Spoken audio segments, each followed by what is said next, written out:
offenses dominated what was supposed to be a super shootout until Tom Brady led one classic drive to win the New England Patriots their record-tying 6th Super Bowl. Brady threw 2 perfect passes to Rob Gronkowski to set up rookie Sony Michel's 2-yard score, the only touchdown in the lowest-scoring Super Bowl ever.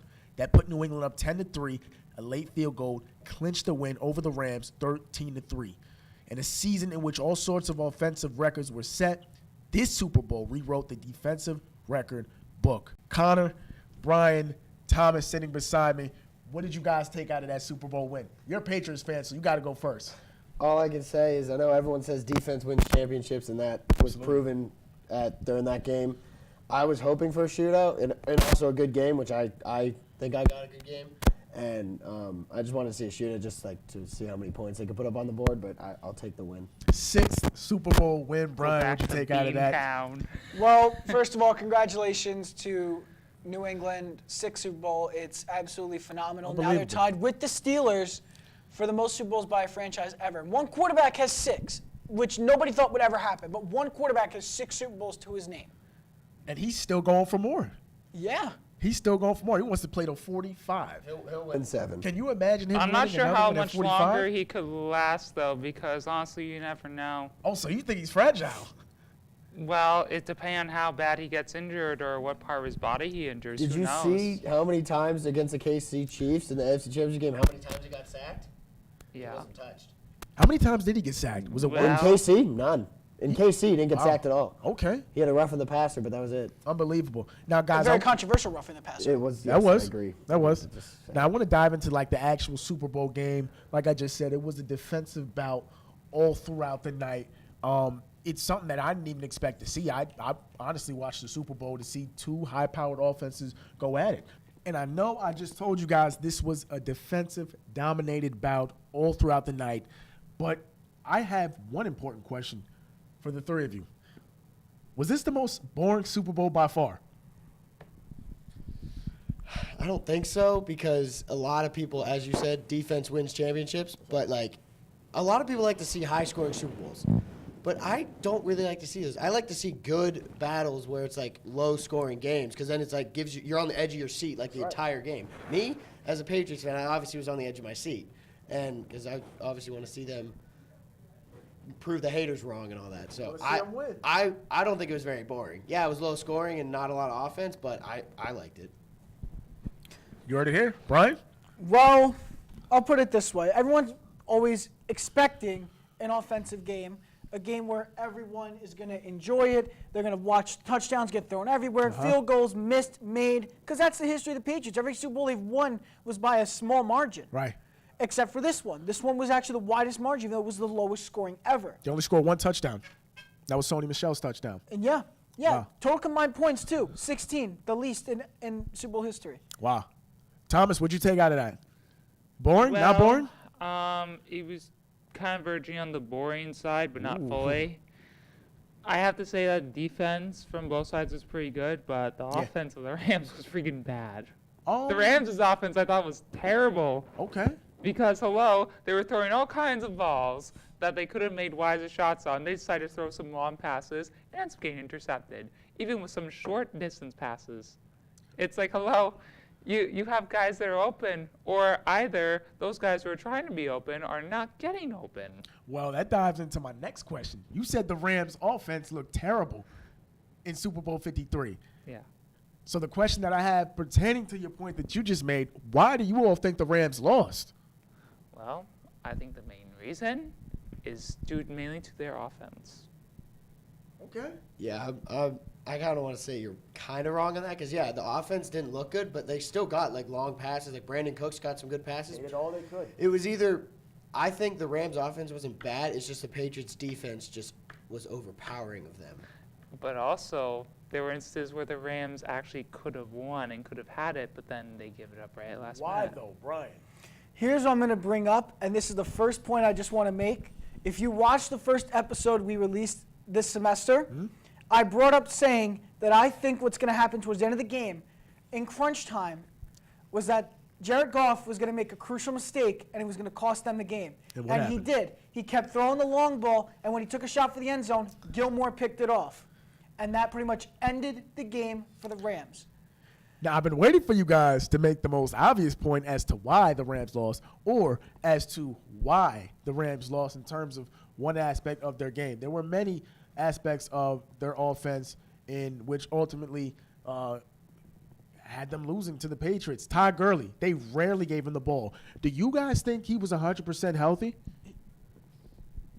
I don't think he was 100% healthy. That's why he didn't play. Okay. So I think if he was 100% healthy, he would have gotten 95% of the carries, and then C.J. Anderson would have gotten the rest. But even C.J. Anderson didn't even do that good. He didn't even get that many carries. And even if he did, the run defense, like with Trey Flowers, he stuffed him pretty quickly. So And what's so interesting is that Todd Gurley, he claimed he was 100%. Me, I wasn't buying it.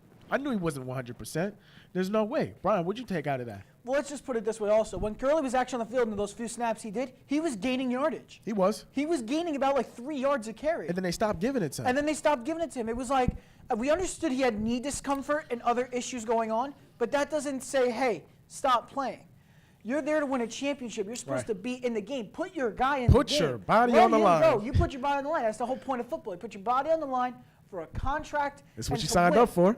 It's what you signed up for. You want to taste that glory. You want that bonus that you're supposed to earn from your contract. That's right. Don't bench him.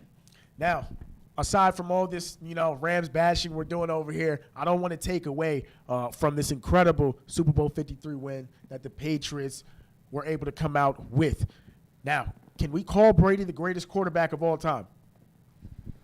Thomas, go first. You think I'm hard Not there? sure. Well, I'm kind of undecided. It's like either him or Roethlisberger. I mean, Whoa, hold up. I got to stop you there. Roethlisberger, you think Roethlisberger's a better quarterback than Brady? it's hard to say. I'm sorry. Wait. How many rings does Roethlisberger have? That's a good point, though. 3 or 4, maybe? Well, he has 1. Brady has 6. Yeah, that's where you're wrong. Doesn't Roethlisberger Roethlisberger- actually has 2. He won Super Bowl 40, and sorry. he won 43. All right. I thought he had 3 Now, or 4. He had 2. I got a Okay. question. Now, so many sports talk shows and analysts, they've said that question time and time, even before Super Bowl 53 happened. Now, one quarterback they said that, could possibly, I don't know, maybe exceeded Brady, even though he won the Super Bowl 53. They had Joe Montana. What's your thoughts on that, Brian? I'll put it this way. Joe Montana was a phenomenal quarterback, especially in the 80s. And one of the big things you have to mention when you're talking about the greatest quarterback of all time is the era. The era is always taken into account. For example, who was the best quarterback of the 1970s? Who was the most dominant quarterback? Terry Bradshaw. In the 1980s, who was the most dominant quarterback? Joe Montana. Who was the most dominant quarterback in the 1990s? It's a toss-up between Troy Aikman and Jim Kelly because Jim Kelly brought the Bills to the 4 Super Bowls. He did. However, they were so bad, they couldn't win one because that's how dominant the Cowboys were. You look at the 2000s and the 2010s. Tom Brady has dominated both decades. This is 2 decades in a row where he has dominated everything. But if you take into account how the rules have changed and how the game has changed, that's where you have to think harder. Can you still give him that class, that spot? Because you also have to consider, what if you put Brett Favre in the situation he was now? In his prime with Tom Brady, or let's say you put him in Tom Brady's position with the Patriots. In the rules we have now in this kind of league that is so confusing from what it was 30 years ago. Very confusing. Sorry, I had to take that from you. I got a question to follow up on what you just said now. So you're saying the different eras in which these quarterbacks have played in the NFL, you're saying they're different, obviously, right? Yes. Now, how would you say Tom Brady would have panned out in their time? I think if he would have panned out in their times, max, he would have had 3 rings. Okay. Max. Because in those times, you also mentioned having a great pocket passer and a quarterback. So he would have obviously thrived at that point. And none of these But quarterbacks were did- overly mobile, too. So Exactly. And think about it. Throughout his entire career, and I'm going to ask you this too, Connor. Did Brady ever have a strong arm in his career? No. Exactly. What has made him thrive throughout his entire career? It's been the short, under routes in passing, drag routes, cross routes, slants. That's what got him. He just focused on getting the first down, which is the #1 rule in football. Focus on getting the down, not always scoring. Yeah, Most yeah, quarterbacks And- just go for the points in short term, don't think long term. Brady goes for long possessions long. that end in the end zone. Like Brady, the reason they did so well this season is because they kept the ball for like long periods of time. Ran the whole clock So they out. kept Patrick Mahomes off the field for most of the first half. Exactly, yeah. So that's what why they do. he's been so successful. I agree with you. Sometimes at They last only do minute. slants and all that, but I mean he does some deep passes, but not like 50-yard passes. Yeah, and they're not. He And has rare. like long passes that people can catch, like Gronk and Edelman and all that. But I Long mean, Exactly. passes that by Brady are so rare. Speaking of Gronk, Tom Brady had those 2 straight passes to Gronk. The last one, Gronk caught it in New England's 2, which set them up for their lone touchdown in Sony Michel's run. Now, aside from all that, Bill Belichick, guys, do you think he's the reason why the Patriots got to where they were this season? absolutely. Okay. I can easily say that because Bill Belichick, and I'm going to say this on camera right now, he's the greatest coach of all time. Oh, I without don't a doubt. care what scandal you can throw in there. After everything you've seen, Nick Saban learned from this man. Nick Saban is who he is in the college football world because of this man. They are Okay. great friends. And I think because 6 Super Bowl titles do not lie. Now, I brought up that question because let's all admit the Patriots did not look like the Patriots we as NFL fans are used to seeing 4 or 5 years ago. They did not look dominant in the regular season. I actually didn't even think they would make it to this point. I brought up that question, like I said, because as poor as they were doing this regular season, Bill Belichick put all that aside, and that's when his coaching geniuses just came alive. Do you think he is the greatest coach of all time, Thomas? Yeah, I'd say so. Okay. Question here. Julian Edelman. You guys all smile when I said that. Oh, it's, I'm being told he is the reason the Patriots won that Super Bowl. Get this, though. Chris Hogan came up short, and I'm being told all the other receivers came up short. Julian Edelman saved the day. What do you guys think? I think Julian Edelman was a big part, but He didn't save the day. he did do a lot for this team during the Super Bowl. But I think the real reason they won is the defense. I think Stephon Gilmore or Sony Michel should have got MVP because Michel had the only touchdown. If they didn't get that, they were only going to win like 6-3. Right. And then if Gilmore didn't intercept that ball, Rams would have scored and it would have been 10-10, I'm pretty sure. So I think Gilmore or Michel should have gotten the MVP. I'm glad Edelman got it, but I think one of the defense people should have gotten it. Who do you guys think should have gotten MVP? I'm on the same side as Connor here with the whole thing of having Sony Michel win because think about what he did for that team. He produced all season. They were struggling through the pass game all day. Brady was getting down the field, but he wasn't. They were struggling to even get into the red zone or get something down, which is what the Rams were notorious for. That's where Stephen Gostkowski had to come in, where he missed a kick, so that automatically takes him out of the running. But what was the one thing when they struggled to pass, who was there to give them that little extra push? Even in the pass game, Right. it was Sony Michel. He was consistently getting positive yardage to get the ball down the field, like smash mouth football, the way football's supposed to be played. And that one touchdown they made was because of that man. Right. And that's what you got to look at. He literally made up for James White's absence in that game. James White, I don't know if you guys remember during the regular season, he was a key factor in that offense. Tom Brady he would always throw those little shovel passes to him. He'd pick up easy 15 yards, easy. Super Bowl 53, he was not really a show. And like you said, I credit Sony Michel for his production in Super Bowl 53. He made up literally for his absence. Thomas, what do you think of Sony Michel in that run game in 53? I thought it was pretty impressive how Yeah. he managed to just help them win away and just come back and at least just score something before the game ended. I mean, I thought the Super Bowl was good overall in terms of the Patriots' defense and pretty much, the defense of the Rams as well. Okay. But what I didn't like about was the Rams' offense, but also the fact that it was kind of a bit slow, and I kind of didn't feel enough of a conflict. No offensive high power, that's why. Yeah. Last question, guys. Next 3 years, do you think the Patriots can win another one?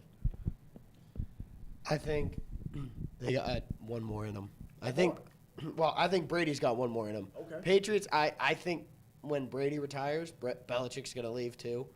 I just think they're going to – well, actually, let me rephrase myself. Brady first, then followed by Bill. Yeah, I agree with that. I think Brady's going to go, and then Bill's going to stay for a few more years to prove that he was the one who made the team who they are. That's right. And I think with Brady at the helm as quarterback, I think they'll win one more. I think he'll get 7. Okay. Brian Thomas. So, once again, What was the question? I just want to know. I was In the trying next to three, focus. in the next 3 years, do you think the Patriots can win one or more Super Bowls? Absolutely. Okay. I'm going to say I guess. absolutely because even though Tom Brady didn't have the great statistical season this year, He did not. threw more interceptions than usual, had a couple games that they lost at the last minute. You saw Father He's Time still- in him. You saw, even though he's getting older and it started to show, he still has that clutch factor, and that cannot be denied. In a game time situation, it's somebody I want behind me on my team. That's right. But I will also say, do I think New England can win one? Yeah, absolutely. But I think once Brady leaves, if he leaves within the next 3 years, because keep in mind, he wants to spend time with his family and focus on his kids. Right. So eventually, I think he could leave within the next 3 years. Could it be next season? We don't know. But I think it's going to be a lot earlier than we expect. Because he said maybe I can go into my fifth till I'm 50. Maybe is a very strong But word. now, this past season, he says there's 0% chance I'm going to retire next season. But he said he's starting to get to that point where he wants to be with his family. Right. Anything can happen. And let's look at everything else. You take the team. Let's say they lose Chris Hogan in free agency because he's going to be a free agent, and it's a belief that he's not going to get re-signed. No. There's also thought of what if Gronk leaves. You could take those two factors out, but look at what happens when Brady loses people that were essential to his game. Does he still make the playoffs? Does he still go far in the playoffs? Speaking of Gronk, what does he have? What does he have to? He's won. He's accomplished so much. 3 times you said? 3 times, yeah. He's accomplished so much. I mean, what does he have much to live for? He's the greatest tight end, honestly, in my eyes, of this era, debatably all time. That's where you lose me, Josh. Okay, I I'm lost you? sorry. I really wish you would look more at the statistics. Top and see 3 that. Top 5. I would say for this top era 5, of all time. All time. Okay. Top 5. This era, top 3. That's why I said And debatably. the reason why I'm saying top 5 is because you're leaving out people like Kellen Winslow Sr. from the Chargers. You're leaving out players Antonio like Gates. Antonio Gates. You're leaving out Tony Gonzalez. No one is ever, and I'm saying this on the camera right now, no tight end will ever be better than Tony Gonzalez. Tony Tony Gonzalez. Gonzalez defined and was the definition of what a perfect tight end was. Oh, you were a Tony Gonzalez fan then. It's not even me being a Tony Gonzalez fan. It's what he did for the position. He showed why it is so important now. Changed the game. He brought back the importance of it. And that's why think about it, he's now a first ballot Hall of Famer. Right. You have to be really good and have left an impact on the league to be a first ballot. I lied. I got one more question. Tom Brady goes. Who do you think the Patriots will draft at quarterback this year? Kyler Murray or someone else in company? I would say, I wish I could say Kyler Murray, but he's going to be like in top 5 easily. Top 5, top 10. Patriots are at like 32, so they're going to be the last pick. It's usually the Super Bowl winner gets the last pick. I did not realize they were that far down the line. I'm going to disagree with Connor on this one once again. I think that the Patriots, and I'm sorry I'm disagreeing with you, but I'm just being real honest with you. Kyler Murray is a good talent come out of college, and here's the thing though, I don't think he could translate the game into the pros. It's very debatable because I said the same thing about Baker Mayfield, but look at what he did this season. Yeah, look He at did him now. phenomenal with the Browns. Browns have a chance to make the playoffs next season with him. That is their quarterback. With their run, that's the one thing they finally solved. They finally figured that out. Now they just got to figure out the other 19 problems. Now, also with the Patriots, I think they can get Kyler Murray because I think what's going to happen is a lot of teams it all comes down to the combine because you can be a Heisman winner, but look at all the Heisman winners in history. How many of them really translated their game as of recent to be a future in the NFL? Because think about it, you have Cam Newton in there. He's going through shoulder surgery right now. He may not be able to play again with the Panthers this next season, and at that point, they have to dispute his contract. Are they going to keep him? Then after that, look at other Heisman winners you have. You had Tim Tebow was a Heisman winner. 2-time Heisman winner. Where is he now? Baseball. Analyst. He's not only an analyst for college football for the SEC, he's also a baseball player. I mean, come on. Is he a good baseball player? He's not bad. He's not bad. He's got a strong bat, decent fielding. He's all right. Okay. I'm going to go back to the whole quarterback thing. I think the Patriots have this quarterback in their practice squad right now. Danny Etling is his name. He came from LSU. I heard of him. He can move. Like I watched him in some of the preseason games. He can move, and he has a decent arm. So I think they're going to keep him in their organization and develop him, and then he could be possibly the next quarterback. Possibly. I'd like to see him like that, but I just think he's the next right now. Yeah, because let's be honest here. Brian Hoyer isn't going to be the next quarterback. Absolutely That's not happening. not. Let's look at the history on that, too. Brian Hoyer. No. I just want to know what life would be like if the Patriots still had Jimmy Garoppolo. That's what comes into question here. When you look at New England, and everyone always questions, when you take Tom Brady out, how good are they really going to be? Let's look at the players that they had on the roster a few years ago. I think it was around the time of Super Bowl 49, Super Bowl 50. Yeah. So you had Garoppolo on the roster, you had Jacoby Brissett. Jacoby Brissett got moved to the Colts because of Andrew Luck's injury, which the Colts weren't a good team, but Jacoby Brissett was a solid quarterback and showed some promise. And now he's backing up Andrew Luck right now in Indianapolis. And he's still a solid quarterback. Jimmy Garoppolo was there longer. He was there longer. He was with Brady for, I believe, 4 years. Belichick was the one that wanted him to stay, by the way. He wanted him to stay. That created a lot of conflict between Brady. Everyone know why he left. And the Kraft family. Brady felt a lot. I personally think Brady felt just a little threatened, you know, in him being next up. Ultimately, probably taking his spot whenever Brady was ready to put the cleats up. And look at everything with him at the 49ers now with Jimmy Garoppolo.